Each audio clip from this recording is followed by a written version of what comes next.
I believe we do not have any comments or correspondence. No public appearances, so I'm looking for a reading and approval of the minutes from our October 21st, 2024 Finance Committee meeting. Move to approve. Second. Any questions, comments, concerns on those minutes? Okay, hearing none, all in favor? Aye. Any opposed? Minutes are approved. Moving on to new business, item number 1 this evening, review of personal property, liability, and workers' comp and other insurance policies, and consider an appropriate motion for action if needed. Quick little background to this item. Like I said earlier, we typically don't do a December Finance Committee meeting. But we wanted to review a couple of things before the end of the year. Linda has dove deep into a lot of different things regarding insurance on behalf of the village and spent a lot of time. She was enjoying the sunshine in Florida the last month or so, so this is what worked for us to get done by the end of the year. She did give us, we're at the meeting, I believe October 7th or 14th, somewhere in there, early October, a little dive into her research. That was one of the meetings regarding the library funding, so it ended up being a longer meeting, and moved to the main room and just kind of got off track of what Linda really wanted to attain that night. So she is going to dive into some review on some of these items, and then if we have a couple quick questions before we go into closed session, we'll take those. Right, and I can only dive into That's few of correct. the lines of coverage. Yep. Okay, so just to give some background, my career was in the insurance industry. I was in property and casualty underwriting as well as a broker. All told, about 40 years, which I can't believe I say that, but it's been a long time. And specifically in the last probably 20 years, I was focused on public entities, so villages, towns, that sort of thing. So I asked and got approval to review the current insurance policies that are with R&R Insurance. And I can honestly give you a brief synopsis that it's a solid program, but there's a couple things that I would like to bring to the board's attention or the committee's attention, that maybe we can tweak a few things, maybe save a little bit of money, maybe consider doing something a little bit different, and so I'll just kind of talk about that. So right now, I'll start with a property, because I usually do a diagram. I don't have everything to share with everyone, but I think I gave a copy of that to the committee members last time. So the way it's structured right now is that MPIC, which is Municipality Property Insurance Program, company, I should say, currently handles the property, the equipment breakdown, and the contractor's equipment, so first dollar coverage. They do the buildings, the contents, the property in the open, like I said, the contract, the automobiles, etc., the physical damage.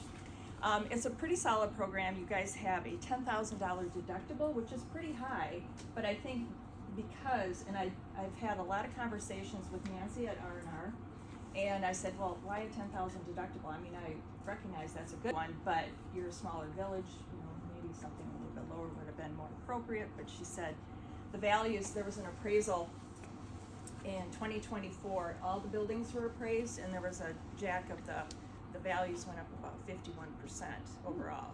So obviously that has a huge impact on your premium dollars, and therefore I think you probably elected to do that higher deductible in order to offset some of that cost, which makes sense.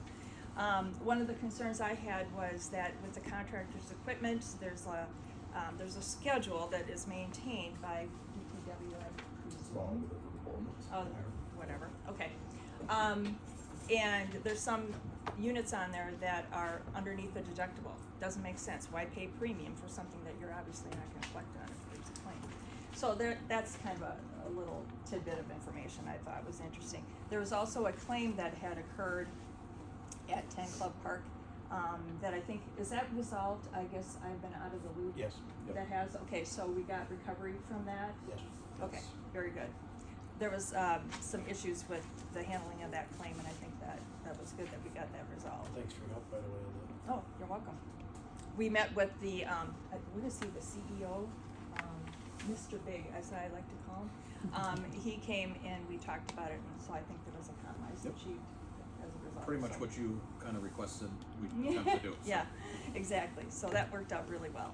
Okay, so then general liability. So you are also with the League of Municipalities program with general liability, police liability, public liability, which is like employment law, employment claims, and also the auto liability.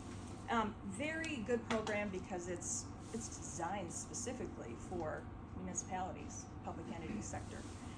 So the coverages are appropriate. You have a $6 million limit of liability, which is kind of an odd limit, but not bad. And you have the tort immunities that apply here in the state of Wisconsin, which is very good. They're very strong in the state. So there's caps that if someone sues you, you only get a certain amount of money, nothing beyond that, unless it goes into federal court. All bets are off then. And so you have a $6 million limit. So is that adequate? I don't know. Most of my clients had that or less, actually. So I would say you're probably in an okay place. Police liability, right now, it's on the policy, but there's no premium associated with it, so I'm not sure. It's a contract covered by the town. Yeah, By the sheriff. so if that changes, we need to talk about that. Linda, going back to what you just said about the 6 million, Mhm. is that per occurrence or per person? Per occurrence, per claim, per Okay. occurrence, yeah.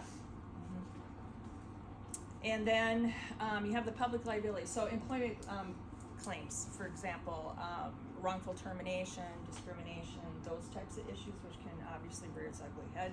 You have the $6 million limit on that. You also have a $5,000 deductible on the liability limit, or liability coverages, which is very unusual, and I asked Nancy about that, and she said, well, there was also a cost consideration, I think, with that as well, because typically liability, you don't have a deductible, nor do you have a deductible on your auto liability. So, anyway, but that, and part of my review was to get a sense of what is your, how are you managing your risk here? What is your threshold? What it makes you comfortable? So, and I guess, I review it, then I ask the questions. And, Question with the police insurance. yeah. Yes, we contract with the town, however, those police officers are driving equipment that is owned by the village. We own the 2 police cars. Couldn't an argument be made that if an incident happened to an officer in a village-owned squad car working a village shift, that they would technically be one of our employees? Those are two different things. Well, are you talking work comp, or are you talking liability? Either, the both. Work comp's gonna be on the town, and liability is gonna be on our policy from Yeah. an audit standpoint. Okay. Yeah. Okay, any other questions like on auto or physical, public entity, liability, public officials? I know it's real fun stuff, I get it. You also have crime coverage, and then you also have cyber coverage, and then of course workers' compensation.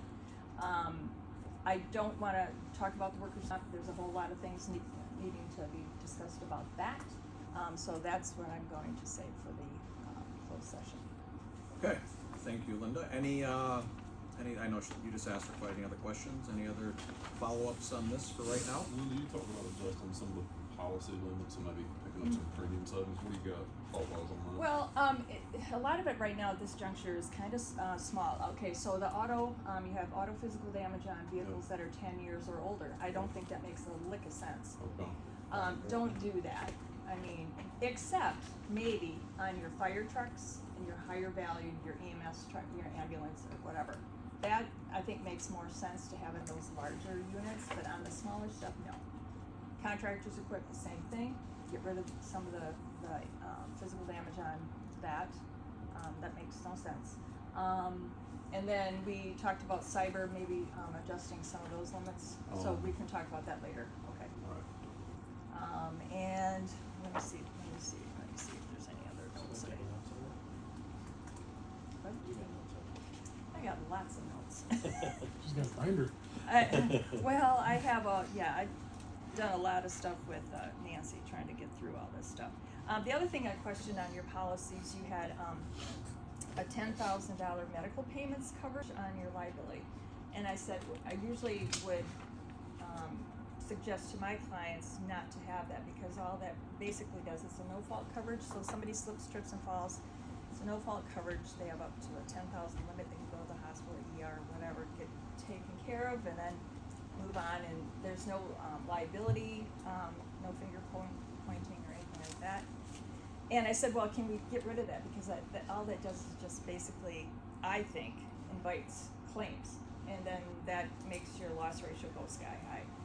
So, but she said, no, that's inherent in the program, can't get rid of it. So, I asked the question, but she said, nope, Yeah. can do. So, the other thing I wanna talk about too is like with, the leagues program, they have a lot of services that I'm not sure if you're tapping into. For example, they have like a pre-loss, service that, have you been told about this, Rachel? Have you been, cause you deal with the insurance more? Yeah, so, go ahead. Oh, well, what they do, like for example, if you think there's a claim or there could potentially be a claim, you can call them and ask them some advice, maybe to do things properly Yep. and not go rogue. So they have that, there's a HR hotline, there's, oh my gosh, Yep. there's just a laundry list of things that I think you really need to focus on and maybe tap into to There's resolve. also a grant, program for safety stuff we've used in the past. Oh, have you? Okay, good. I didn't know about that, but yeah, that's very good. So there's a whole host of things that I think, and I can go through those, not in detail, but at least, just do a brief overview so you can understand what that entails, okay? And, new docs, we got that short up. Oh, the named insured, I was concerned about that. It didn't seem like the named insureds were, consistent throughout the policies. And so I reached out to Nancy and she was able to then shore all those up by endorsement, get those all kind of squared away. Because I think in the event of a loss, you wanna make sure your named insureds are properly listed on the policy, so there's no question further down the road. So, these are all these are little details, little things, but potentially, if not taken care of, I feel could have some impact on you. It's all little until there's a claim. Right, everything's fun until there's a claim, right.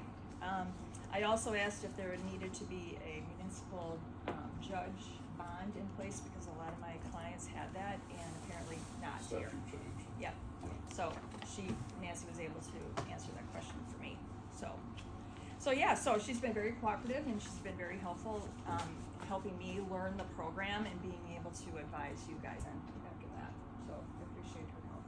Good. That's awesome.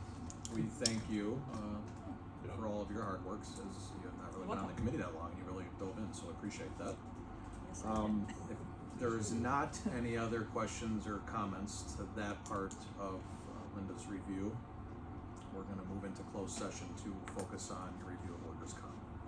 I have one question. Okay. Sure. You did review contents value too for each building, or? Well, what they did, MPIC, they did the appraisal, they did the, building and the contents. I have not seen the actual appraisals, but a lot of the buildings were significantly increased as well as contents. Okay, And so the like, for library- example, the library Yes. with that collection, Mhm. if, God forbid, there was a bad incident that occurred and we had to Yeah. replace the collection due to a tornado or something. I think it's like 4.5 million, Tammy. Okay, 4.7 Yeah, actually. 4.7, the library board had just asked, how do we know, Right. what's valued? And I would be happy to sit down with Heather and kind of go through stuff, if that would give her a I'll let her comfort know level. tomorrow. Thank Yeah, you.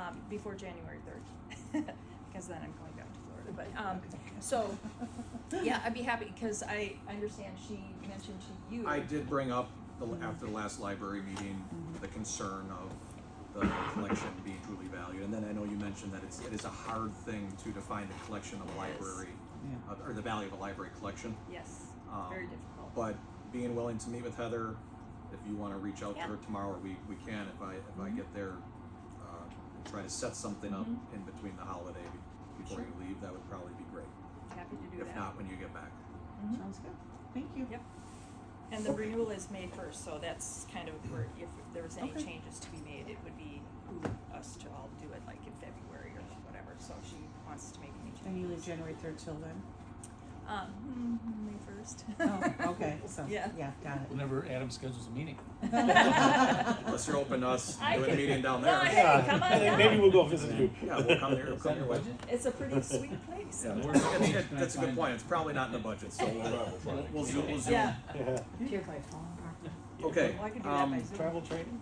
yeah, well, you Yeah. could drive us down there. Okay, we're gonna consider Troy's a got a motion party then bus. to convene into executive session pursuant to Wisconsin State Statutes, section 19.85, i.e. deliberating or negotiating the purchasing of public properties, the investing of public funds, or conducting other specified public business, whenever competitive or bargaining reasons require a closed session. So moved. Second. All right? Roll call. Roll call. Jaski, Aye. Sobrowski, Aye. Jaski, McReynolds, Aye. Ewert. Aye. All right. We are in